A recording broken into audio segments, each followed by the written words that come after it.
What's up, guys? My name is Daniel McKenna. I'm the executive producer here at Thrive 15. Today we have Caleb Taylor interviewing Clay Clark, and we're talking about capital. We're talking about the 14 ways that you can grow capital to start or grow a business. Now, I've got some ideas of how you could not grow capital. I've got some extra bonuses ones here for you. You could try to resell Girl Scout cookies back to Girl Scouts. You could try to sell tickets to World Cup matches that have already happened. You could try to steal your parents' stuff and then sell it to your in-laws. These are all bad ideas. You probably wouldn't make very much money doing it.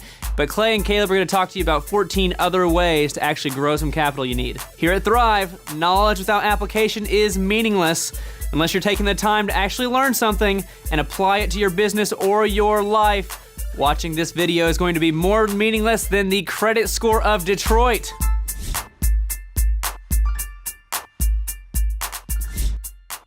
Clay, good to see you, my friend. Hola. We are talking today about the 14 ways to get capital to start or grow a business.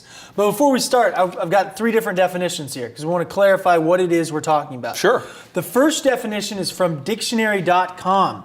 Capital, the building in D.C. used by the Congress of the United States for its sessions. This is not what we're talking about today, correct? That would not be correct. Okay. That's not correct. Some people, their strength is not spelling. I just wanted to clarify. That's not on the table for discussion. We're not going to go there. Okay, good. The other 2 definitions I have are a bit more pertinent. That's what we're going to be talking about. Okay, awesome. So the first one comes from Investopedia's definition of capital, and that is the financial assets or the financial value of assets, such as cash. Okay, that's the first one. Okay. Number 2 is the factories, machinery, and equipment owned by the business and used in production.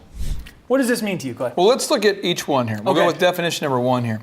The financial assets or the financial value of assets. Basically what this means is if you have cash, maybe you have gold, you have silver, maybe you have Bitcoin, anything that you have that you can exchange it has value. You can exchange for value. That would be considered, capital. An example of what would not be capital would be like a car that's worth $20,000 and you owe $7,000 on it, and you couldn't quickly liquidate that to fund your business. So when I refer to capital, as we talk about capital, we're talking about being able to basically get cash to put into your business to use to grow your business. So you can't have a half paid for car and a half paid for this or that. We're talking about the cash you need to grow your business. In businesses, the lifeblood of a business is cash. When you run out of cash, you're out of the game. So that's how you stay in the game. And the second is a lot of people watching this maybe have a factory or you have some kind of industrial plant or something. And these things can be considered as capital because it's all this machinery and all these things that basically produce revenue for you.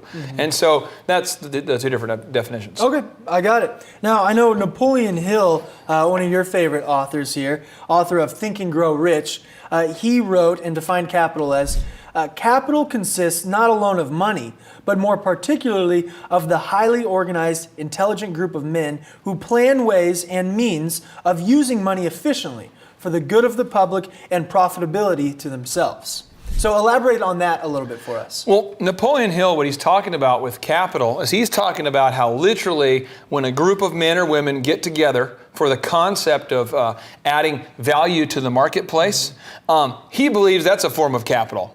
Because he's saying like there can be a ton of money, a ton of financial prosperity that is mined from the mines of men, like it's mined like a miner would mine gold out of the ground. They can mine it from the minds of men and women. And so he believes that the basis of all capital and the beginning of where money and wealth and prosperity comes from is from the minds of men. And so he makes a big point here to talk about how capital is intelligently organized groups of people that can come up with ways and means to make money.